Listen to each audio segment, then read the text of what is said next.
نماز پڑھنا ہے چل. نہیں آپ بیٹھی بنا نماز پڑھے, ہم کو نہیں پتا تھا جی. ہاں نہیں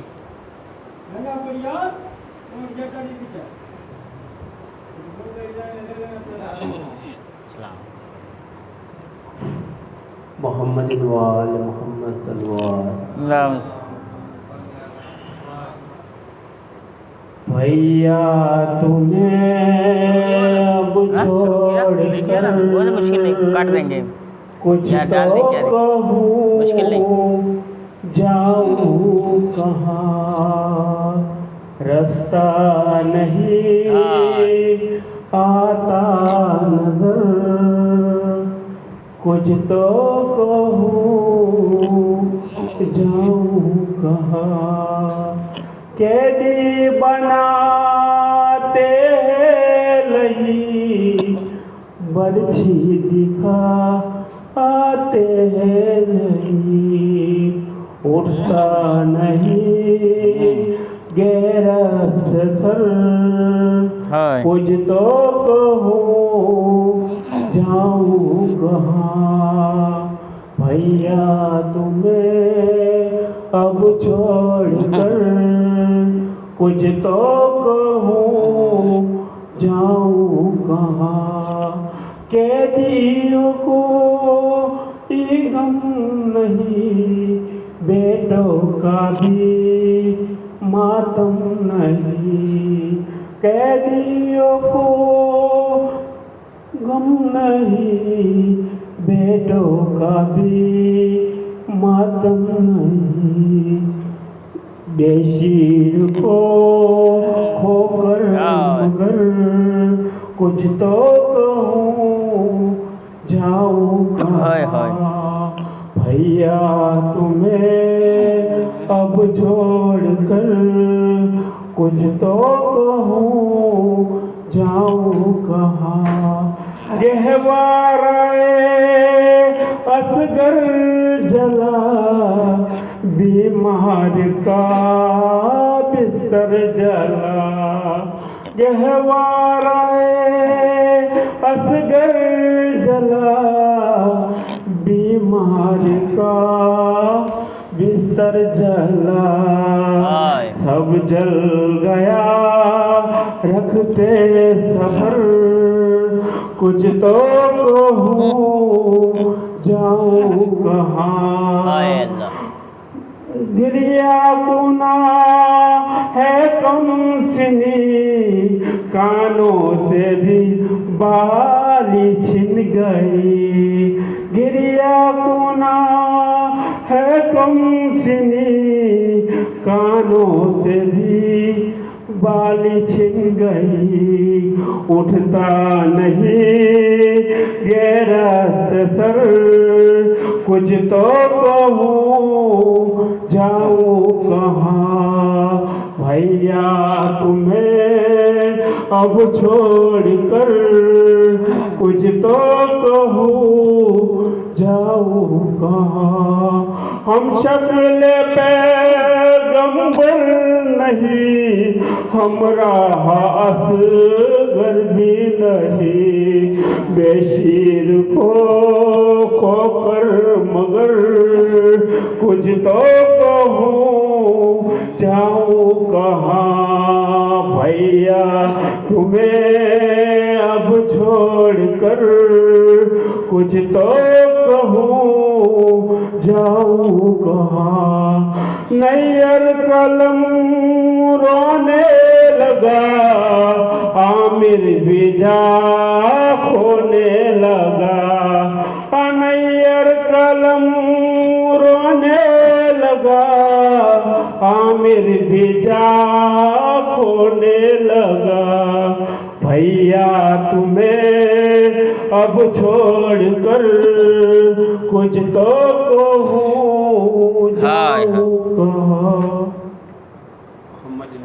محمد رسول اللہ. صل علی محمد. اور پڑھنا کچھ بھی صلی اللہ علیہ وسلم. یا اللہ رحم اللہ عنکر الفاتح. بسم اللہ الرحمن الرحیم. الحمدللہ رب العالمین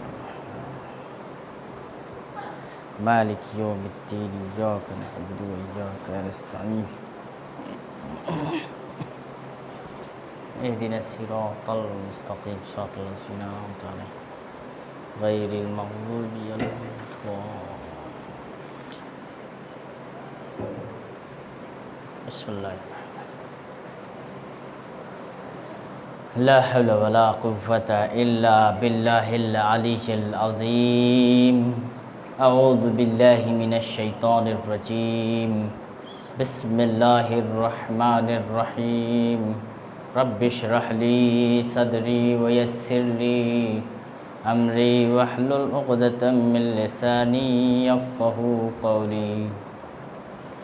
الحمد لله الذي هدانا لهذا وما كنا لنهتدي لولا أن هدانا الله. لقد جاءت رسل ربنا بالحق مولانا مولى الثقلين جد الحسن والحسين أبي القاسم محمد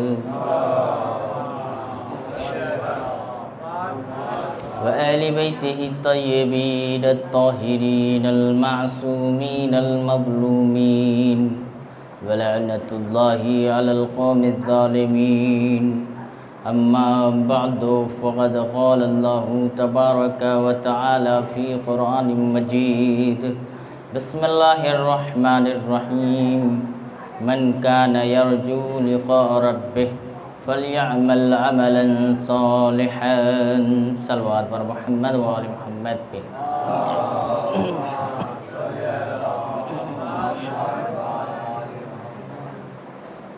عزیزان گرامی، ساری تعریفیں اس اللہ کے لیے کہ جس نے ہمیں فرش عزا بچھانے کا موقع دیا اور تمام مخلوقات کو پیدا کیا.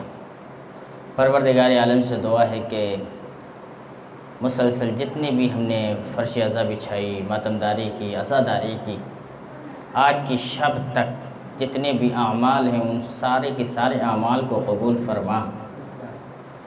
عزیزان گرامی، اللہ تعالیٰ قرآن مجید میں ارشاد فرما رہا ہے کہ من کان یرجو لقاء ربہ. اب جس انسان کو یہ احساس ہے کہ اسے پروردگار عالم کے ہاں جانا ہے تو بس اسے چاہیے کہ عمل صالح بجا لائے. عزیزان گرامی، عمل صالح کے بہت سارے ایسے راستے جو ہم نے آپ کے اذان عالیہ تک پہنچائیں. تقریباً 9 راستے ایسے تھے جو ہم آپ تک پہنچا چکے ہیں. آج 10واں راستہ ہے. وہ 10واں راستہ کیا ہے کہ انسان اگر اللہ تک پہنچنا چاہتا ہے تو سب سے پہلے اپنے لقمے کو حلال بنا کر کھائے اور جو حرام لقمہ ہے اس سے پرہیز کرے اور حلال چیز کے اوپر عمل کرے اور حرام چیزوں سے ترک کرے، حرام چیزوں سے اجتناب کرے. یہ سب سے بہترین راستہ ہے جو اللہ سے قربت کا باعث بنتا ہے. عزیزان گرامی، آج عالم اسلام میں ہم جب تجزیہ کریں گے تو ہمیں احساس ہوگا، پتہ چلے گا کہ آج عالم اسلام میں پوری دنیا میں تقریباً 30 سے 40% ایسے ہیں جو حلال کھاتے ہیں. باقی اکثریت جو ہے حرام طریقے سے کھاتی ہے. کیسے حرام طریقے سے ہو جاتے ہیں؟ جس طریقے سے کوئی بزنس کرتا ہے، کوئی مال بیچتا ہے تو وہ جھوٹ کی بنیاد پہ بیچتا ہے. کہا کہ سب سے اچھا یہ میرا مال ہے اور یہ سب سے اچھا میرا کپڑا ہے، اس بنیاد پہ تم اس کو خریدو اور پہنو، بہت بہترین لگے گا. تو عزیزان گرامی، یہ جو جھوٹ کی بنیاد پہ آپ نے جو مال بیچا ہے اور جو پیسہ کمایا ہے وہ حرام ہے. اب عزیزان گرامی، آئیے، بہت سارے لوگ اور ایسے بھی ہیں جنہوں نے حلال طریقے سے اپنی زندگی کو پاک و صاف بنایا اور کامیابی حاصل کی اور اللہ سے تقرب الہی حاصل کی. اب عزیزان گرامی، آئیے اللہ تعالیٰ قرآن مجید میں ارشاد کیا فرماتا ہے کہ یا ایھا الناس کلوا مما فی الارض حلالا طیبا، کہ لوگوں زمین میں جو بھی حلال اور پاکیزہ چیزیں ہیں انہیں کھاؤ، اور جتنی بھی حرام چیزیں ہیں اس سے اجتناب کرو، اور یہ ایک راستہ ہے اللہ سے قریب ہونے کا۔ اب عزیزان گرامی، آئیے ایک واقعے کے ذریعے سے میں آپ کو روبرو کراؤں کہ کس طریقے سے 1 روپیہ بھی اگر آپ نے حلال حرام طریقے سے کھایا تو وہ کس طریقے سے شیطان آپ کے گلے میں رسی باندھ کر اپنی طرف کھینچ لیتا ہے۔ غور سے سنیے، آیت اللہ شیخ مرتضیٰ جو کہ انصاری تھے، ان کا ایک طالب علم بیان کرتا ہے کہ جب میں نجف اشرف میں شیخ صاحب کے پاس زیر تعلیم تھا تو ایک رات میں نے عالم خواب میں شیطان کو دیکھا۔ عالم خواب میں شیطان کو دیکھا۔ کیا دیکھا کہ کچھ لوگوں کو رسیوں سے جکڑ کر کے شیطان اپنی طرف کھینچ رہا ہے۔ غور سے سنیے عزیزان گرامی، اور ایک جگہ یہ بھی دیکھا کہ ایک شخص کو اپنے رسیوں کی جال میں پھنسا رہا ہے، لیکن وہ پھنس نہیں رہا ہے، وہ بچ کر نکل گیا ہے۔ تو اب یہ خواب شیخ انصاری سے بتایا، کہا کہ اے میرے استاد، میں نے یہ رات میں خواب دیکھا ہے۔ عزیزان غور سے سنیے، 1 روپیہ بھی اگر آپ نے حرام طریقے سے استعمال کیا وہ کس طریقے سے شیطان اپنے رسیوں میں جکڑ لیتا ہے۔ غور سے سنیے، شیخ انصاری سے سارا ماجرا بیان کیا کہ میں نے یہ خواب دیکھے ہیں کہ شیطان رسیوں سے سب کو جکڑ کر کے اپنی طرف کھینچ رہا ہے۔ شیخ انصاری نے کہا کہ اچھا تم ٹھیک کہتے ہو کہ جو شیطان جس انسان کو وہ کھینچ رہا تھا وہ شخص جو بچ کے نکل گیا وہ میں تھا۔ شیخ انصاری کہہ رہے ہیں عزیزان، جو بچ کے نکل گیا وہ میں تھا۔ اب وہ شاگرد کہنے لگا وہ کیسے؟ کہا کہ جب میں مارکیٹ میں گیا تھا، بازار میں، غور سے سنیے، اب جیسے ہی بازار گیا تو میرے پاس پیسے ختم ہو گئے تھے سامان خریدنے کے۔ اب اس کے اندر جو ہے شیطان نے وسوسہ کیا کہ بھیا جو مال امام جو 1 دینار رکھے ہوئے جیب میں، اس کے ذریعے سے تم قرض کی نیت لو اور تم مال خرید لو، سامان خرید لو۔ غور سے سنیے، اب عزیزان گرامی، شیخ انصاری نے نیت کی کہ ہاں بھیا یہ تو ٹھیک بات ہے کہ 1 دینار قرض کی نیت سے لیتا ہوں، پھر گھر جا کر کے اور 1 دینار اس مال امام میں رکھ دوں گا، اس میں کون سی بڑی بات ہے۔ اب جیسے ہی پھر دوسرا پہلو دیکھا کہ ایسا تو نہیں ہے، کہیں یہ شیطان کا وسوسہ ہے۔ اب بتائیے کہ اگر میں بالفرض قرض لے لیتا ہوں مال امام سے تو اچانک راستے میں ایکسیڈنٹ ہو گیا یا ہارٹ اٹیک سے موت آ گئی، تو اب بتاؤ اس 1000 دینار جو 1 دینار کا قرضہ کون اتارے گا؟ نہ میرے بچے جانتے ہیں، نہ میری بیوی جانتی ہے، تو بتاؤ مرنے کے بعد جواب کون دے گا؟ تو عزیزان گرامی، جب یہ دوسرا پہلو میرے دل میں یہ خیال آیا کہ تو لا حول ولا قوت الا باللہ العلی العظیم پڑھا، اس کے بعد شیطان دور ہو گیا، تو اب جا کر کے میں شیطان کی رسیوں سے بچ کر نکل آیا۔ ایک صلوات بر محمد و آل محمد۔ غور کیجیے،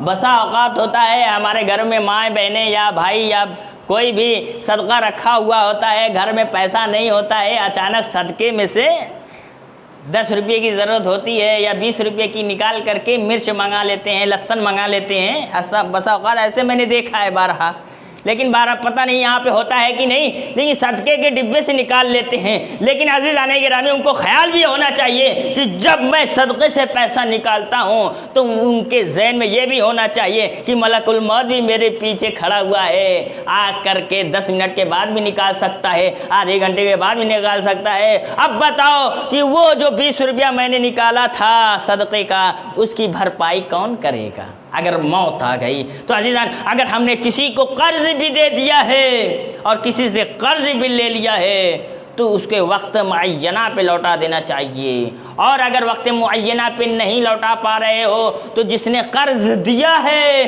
اس کو مہلت دینی چاہیے۔ غور سے سنیے، اللہ تعالیٰ روایت میں لکھا ہے کہ جیسے ہی جو مہلت دیتا ہے قرض دینے والا، تو پروردگار عالم نے اپنے نبی پہ جو وحی کی ہے وہ یہ سنیے عزیزان گرامی، اگر 1,00,000 روپیہ اگر کسی انسان کو کوئی انسان قرض دیتا ہے تو اگر وقت معینہ پہ وہ نہیں لوٹاتا ہے تو جیسے ہی 1 دن بڑھتا ہے تو 1 دن کے بڑھنے میں، 1 دن کا انتظار کرنے میں پروردگار عالم اس 1,00,000 روپیے کے برابر اور ثواب دیتا ہے۔ جیسے ہی دوسرا دن بڑھتا ہے تو دوسرے دن کے برابر بھی 1,00,000 اور بڑھا دیتا ہے۔ جیسے جیسے 10 دن بڑھ گئے، 20 دن بڑھ گئے تو 20 دن میں 20,00,000 کے برابر اللہ تعالیٰ ایسا ثواب دے گا گویا کہ اس نے 20,00,000 اس کو قرض دیا ہے۔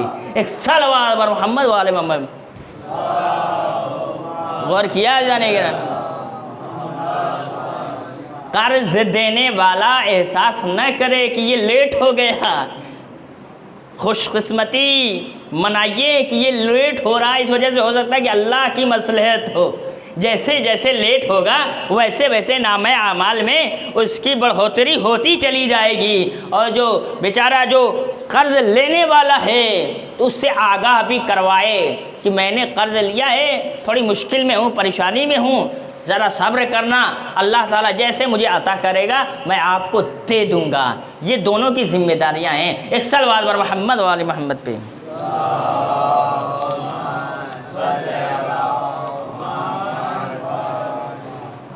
غور کیجیے عزیزان گرامی، اب آئیے حرام اور حلال کتنا اہم ہے عزیزان گرامی آپ کی زندگی میں۔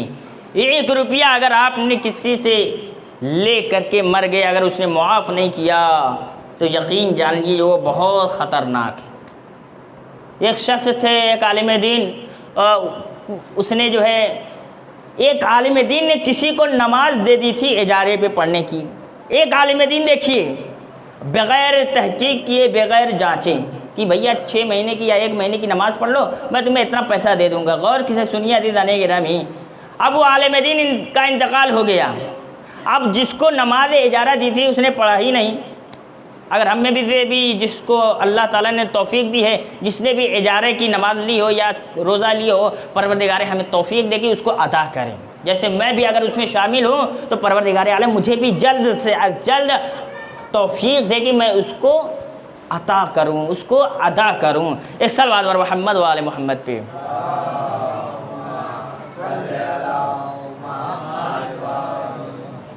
کیا بات تھی کہ وہ جب انتقال ہو گیا ان کا کہ فرشتے جو ہے نامہ اعمال میں دیکھے کہ بھیا جس کو تم نے نماز اجارہ دی تھی اس نے تو انجام ہی نہیں دیا، اب اس کی سزا تمہیں ملے گی۔ کیوں سزا ملے گی؟ اس بنیاد پر کہ تم نے تحقیق نہیں کی تھی کہ وہ نیک آدمی ہے یا امانت دار والا ہے یا نہیں، اچھا انسان ہے یا نہیں۔ اگر تم تحقیق کر کے دیتے تو تمہیں جو ہے کوئی عذاب نہ ہوتا۔ بتائیے اس نے ادا نہ کرنے کی بنیاد پہ سزا کس کو مل رہی ہے؟ اس عالم دین کی سزا مل رہی ہے۔ عزیزان گرامی، اسی لیے ہمیں چاہیے کہ جس کو بھی ہم نے قرض دیے ہیں اس کو معاف کر دیں اگر ادا نہیں کر رہا ہے۔ غور سے سنیے عزیزان گرامی، اس کا ثواب تب تک ملتا رہے گا جب تک وہ زندگی میں ہے، جب تک قیامت نہیں آتی، ایک دن کا ثواب ملے گا۔ لیکن عزیزان گرامی جس نے قرض لیا ہے اس کا فریضہ ہے کہ جلد از جلد لوٹا دے۔ مرنے کے بعد اگر اس نے معاف نہ کیا ہے تو ایک دن کے بدلے آپ کو سزا ملے گی۔ عزیزان گرامی آئیے، 40 کا وقت چل رہا ہے۔ آج دیکھا آپ نے 2 دنوں سے 40 کی مشی ہو رہی ہے، لوگ پیدل چل رہے ہیں امام حسین کی یاد میں کہ ہم امام کی زیارت کریں گے تو پیدل چل کر کے۔ پتہ ہے کہ امام کی زیارت پیدل چل کر کے کتنا بڑا ثواب ہے؟ 1 قدم اگر انسان چلتا ہے تو اسے 70 حج کے ثواب کے برابر ملتا ہے۔ غور سنیے، 1 قدم جب انسان امام حسین کے لیے آگے بڑھاتا ہے تو اس کے سارے گناہ معاف ہو جاتے ہیں۔ اب بہت ساری روایت ہے، میں کیسے بیان کروں؟ پورے عالم اسلام میں ایک نمونہ ہے، ایک عمل ہے کہ جو آئیڈیل ہے لوگ آ کر دیکھیں کہ جب امام کا ظہور ہوگا تو وہی کیفیت ہوگی جو 40 کے درمیان آج کیفیت ہے۔ لوگ اپنے گھروں کے دروازے کھول دیتے ہیں کہ آؤ میرے گھر پہ، میں آپ کے پیر دباؤں، میں آپ کی مالش کروں، کوئی تکلیف تو نہیں ہوئی امام کی زیارت کرتے ہوئے؟ کوئی پریشانی ہو تو مجھے بتائیں، کپڑا نہیں ہے ہم آپ کو کپڑا دیں گے۔ عزیزان گرامی، وہی کیفیت ہوگی جب امام کا ظہور ہوگا، سب اپنے اپنے گھر کے دروازے کھول دیں گے۔ کوئی بھی غریب آئے گا، فقیر آئے گا تو وہ غریب وہ فقیر اس کے گھر جائے گا، وہ کھانا تناول کرے گا۔ عزیزان گرامی، عورتیں چلے گی اپنے گردن میں لٹکائے ہوئے سونا جواہرات، کوئی اس کو چھیننے والا موجود نہیں ہوگا۔ لوگ زکوٰۃ لے کر نکلیں گے اور کہیں گے لے لو میری زکوٰۃ، میں نے زکوٰۃ نکالی ہے، لے لو میرے خمس، میں نے خمس نکالے ہیں۔ کوئی خمس لینے والا نہیں ہے، کوئی ادارہ کہہ رہا ہے کہ ہمیں خمس کی ضرورت نہیں، کوئی جو بھی سوسائٹی ہے وہ کہہ رہے ہم خمس کے حقدار نہیں ہیں، صدقہ لے کر جائیں گے، بھیا ہمیں صدقے کی ضرورت نہیں ہے۔ عزیزان گرامی، یہ امام کے جب ظہور ہوگا کہ سارے کے سارے اپنے مالدار انسان اپنے مال کو عیاں کر دیں گے اور نچھاور کر دیں گے، اور جو غریب ہوں گے کوئی غریب نہیں رہے گا، بلکہ انصاف کا دور چلے گا اور عدالت کا دور چلے گا۔ جب بھی انسان چلے گا اپنے سر کو جھکائے چلے گا، اور جب بھی انسان چلے گا تو وہ تواضع انکساری کے ساتھ چلے گا اور اکڑ کر نہیں چلے گا۔ عزیزان گرامی، اب آئیے 40 کا زمانہ چل رہا ہے، لوگ پیدل چل رہے ہیں ایک دوسرے سے، پوری دنیا سے۔ عزیزان گرامی، آئیے، ایک ماں ہے جو 2 مہینے کا بچہ ہے، اس کو لے کر کے زیارت امام حسین کے لیے آئی ہوئی ہے، پیدل چل رہی ہے۔ اس کی ماں بھی ایک بوڑھی ہے جو ویل چیئر پہ بیٹھے ہوئے جا رہی ہے۔ اچانک تھک جاتی ہے، اپنے 2 مہینے کے بچے کو اپنی والد گرامی کو دے دیتی ہے جو ویل چیئر پہ بیٹھی ہوئی ہے۔ غور سے سنیے عزیزان گرامی، اچانک ایک جوان آتا ہے اور کہتا ہے کہ اے والد گرامی، آپ تھک گئی ہیں، آپ مجھے اپنے بچے کے دے دو۔ غور سے سنیے، جو بھی زائر امام حسین جاتا ہے خصوصاً وہ امام حسین کا مہمان ہوتا ہے اور حضرت عباس علمدار کا مہمان ہوتا ہے۔ آپ مایوس نہیں ہو سکتے، کسی بھی قسم کی پریشانی نہیں ہو سکتی۔ عزیزان گرامی، اب جیسے ہی وہ جوان نے اس بچے کو لیا، پھر اچانک دیکھتے ہیں کہ بچے کو لے کر وہ جوان غائب ہو گیا ہے۔ غور سے سنیے، ماں تڑپ جاتی ہے کہ میرا بچہ کہاں گیا۔ 10 ملین کا مجمع ہے، غور سے سنیے، 10 ملین کے مجمع میں وہ ماں اپنے بچے کو ڈھونڈ رہی ہے، تلاش کر رہی ہے، بچہ نہیں مل رہا ہے۔ تیسرے دن جب حضرت عباس علمدار کے روضے میں آئی، ڈھونڈتے ڈھونڈتے جب 3 دن گزر گئے، عزیزان گرامی کیا دیکھا؟ یہ جو ویل چیئر تھی، اب اس کی وہ ویل چیئر حضرت عباس علمدار کے روضے کے بغل میں، اب جیسے ہی نظر پڑی ویل چیئر پہ تو سامنے کیا دیکھا کہ ایک خاتون ہے جس کو جو میرے بچے کو دودھ پلا رہی ہے۔ جیسے ہی اپنے بچوں کو دیکھا تڑپ کر رونے لگی، ہائے میرا بچہ یہاں پہ ہے، کس نے اس قدر حفاظت میرے بچے کی۔ عزیزان گرامی، اب جیسے ہی پوچھا کہ بھیا یہ بچہ آپ کے حوالے کیسے ہے، آپ کے پاس کیسے ہے، تو اس خاتون نے کہا کہ یہ جب میں اپنے گھر میں تھی، میں سوئی تو میں نے خواب میں دیکھا کہ حضرت عباس علمدار آئے ہیں۔ غور سے سنیے عزیزان گرامی، اس نے کہا، حضرت عباس علمدار نے کہا کہ دیکھیے میری زیارت کرنے کے لیے 2 ماہ کا بچہ بھی آنے والا ہے، وہ میرا مہمان ہے، تمہاری ذمہ داری ہے کہ اس کو تم دودھ پلاؤ گی۔ غور سے سنیے عزیزان گرامی، پھر اس کے بعد میں 3 دن تک مسلسل اس بچے کو دودھ پلا رہی ہوں۔ انہوں نے کہا کہ تیسرا دن جب آئے گا تو تمہارے پاس اس کی والدہ آئے گی، اس کو لے لے گی۔ تو آج تم آئی ہو، دیکھو حضرت عباس نے تم کو اور تمہارے بچے سے کیسے ملا لیا، اور تمہارے 2 ماہ کے بچے کو کیسے حفاظت کی اور کیسے انتظام کیا۔ ایک صلوات بر محمد و آل محمد پہ وقت ہو گیا۔ اور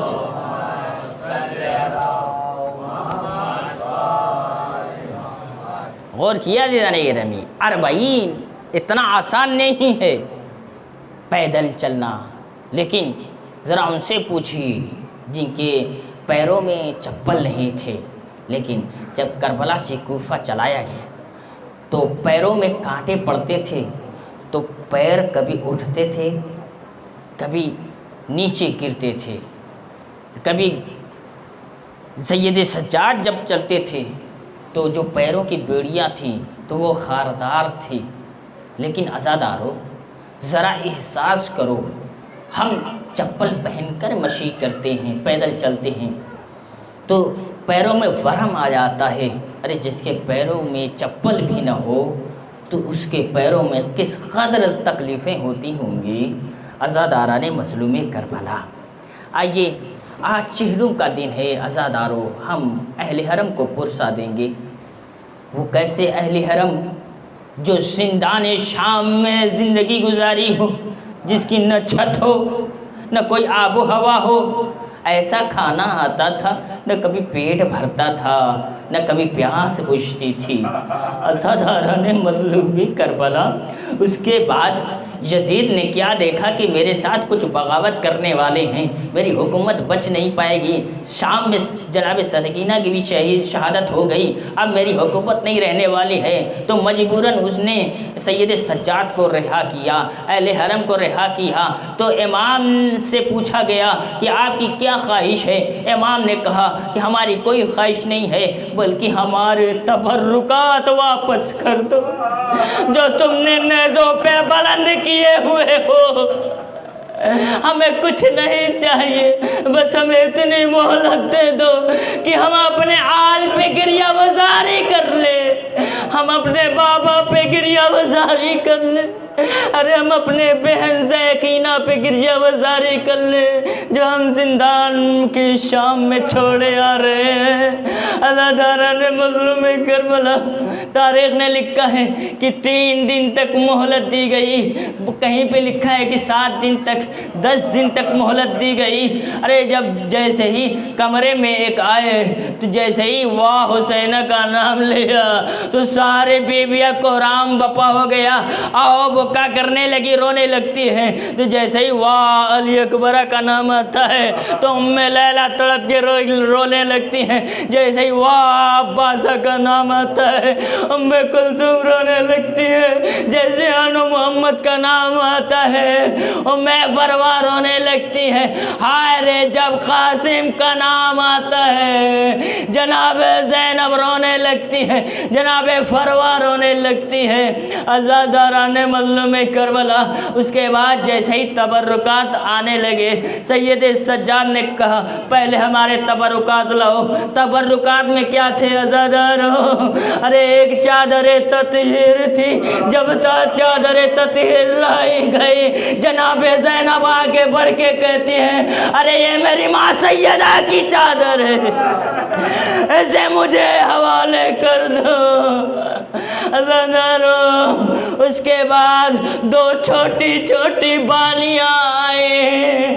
آنے کے بعد کہا گیا ارے اس کو رباب کو دے دو، ارے یہ سکینہ کی بالیاں ہیں. عزادارو جیسے ہی رباب نے 2 بالیاں لی کہا ارے سکینہ اب تو زندہ نہ رہے، میں اس بالیاں کو کیا کروں گی. عزاداران مظلوم کربلا، اس کے بعد ایک چھوٹی انگوٹھی آئی. سید سجاد آگے بڑھے کہا لاؤ لاؤ مجھے انگوٹھیاں دے دو. ارے یہ میرے بابا حسین کی انگوٹھیاں ہیں. سید جناب زینب پوچھتی ہیں اے بیٹا سجاد یہ کیسی انگوٹھی ہے، کس کی انگوٹھی ہے؟ اے پھوپھی اماں، ارے یہ وہ انگوٹھی ہے جو ظالم نے میرے بابا کو انگلیوں کو کاٹ کاٹ کر کے انگشت کو نکال لیا تھا. عزادارو اس کے بعد تمام سروں کو لایا گیا. ارے جیسے ہی ایک ننھا سا سر جیسے ہی لایا گیا رباب آگے بڑھتی ہیں کہتے ارے میرے بچے علی اصغر کا سر دے دو.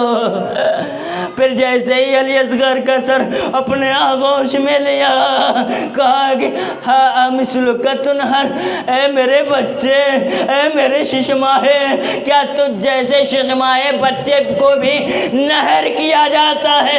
ارے میں نے سنا تھا کہ اونٹوں کو نہر کیا جاتا ہے. اجرکم اللہ۔ اب جیسے ہی علی اکبر کا سر آتا ہے ام لیلا آگے بڑھ جاتی ہیں، کہتے لالا میرے علی اکبر کا سر، ہائے میرے علی اکبر تیری بڑی یاد آ رہے تھے۔ ازادارو جیسے ہی آن محمد کا سر آیا ام فروا آگے بڑھ جاتی ہیں، لالا میرے آن محمد کا سر۔ ازادارو اب جیسے ہی جناب قاسم کا سر آتا ہے، اس کے بعد جناب زینب آتی ہیں، ام فروا آتی ہیں، ارے بوسہ لیتی ہیں، کہتی ہیں اے قاسم ارے تیرے چہرے تو بڑے سالم تھے، بڑے خوبصورت تھے، ارے تیرے چہرے پہ ارے گھوڑے کے ٹپوں کے نشان کیسے موجود ہیں؟ اجرکم اللہ اجرکم اللہ۔ ازادارو اس کے بعد تمام سر آ گئے، ایک سر رہ گیا تھا۔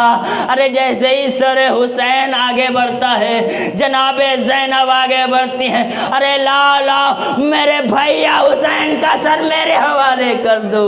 تمام بیویاں حلقہ بنا کر آپس میں گریہ وزاری کرنے لگی، واہ حسینہ واہ حسینہ۔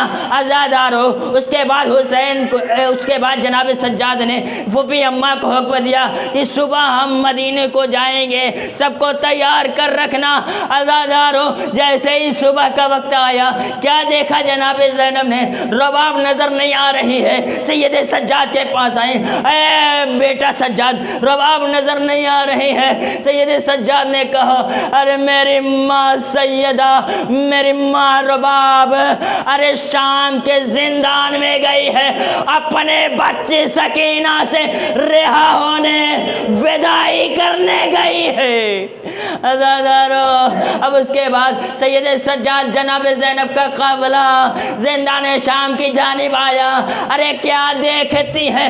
ارے رباب ایک ننھی سی قبر پہ لپٹ کر کے بیان کر رہی ہے، اے بیٹی سکینہ ارے تجھے مدینہ جانے کا بڑا شوق تھا، ارے چلو چلو ہم مدینہ جا رہے ہیں، ہم مدینہ جا رہے ہیں، اے سکینہ ہمیں اجازت دے دو، ارے انقریب ہم آپ کے پاس ضرور آئیں گے۔ اس کے بعد ارے سارا قافلہ کربلا کے میدان میں آتا ہے، ایک ایک کی زیارت کرتے ہیں، اپنے لال کا چہلم مناتے ہیں۔ انا للہ وَإِنَّا إِلَيْهِ رَاجِعُونَ رسم بقضائه وتسليما لعمره۔ بسم الله الرحمن الرحيم۔ اللهم كل وليك الحجة ابن الحسن صلواتك عليه وعلى آبائه في هذه الساعة وفي كل ساعة وليا وحافظا وقائدا وناصرا ودليلا وعينا حتى تسكنه أرضك طوعا وتمتعه فيها طويلا ما دمت يا الله شكرا۔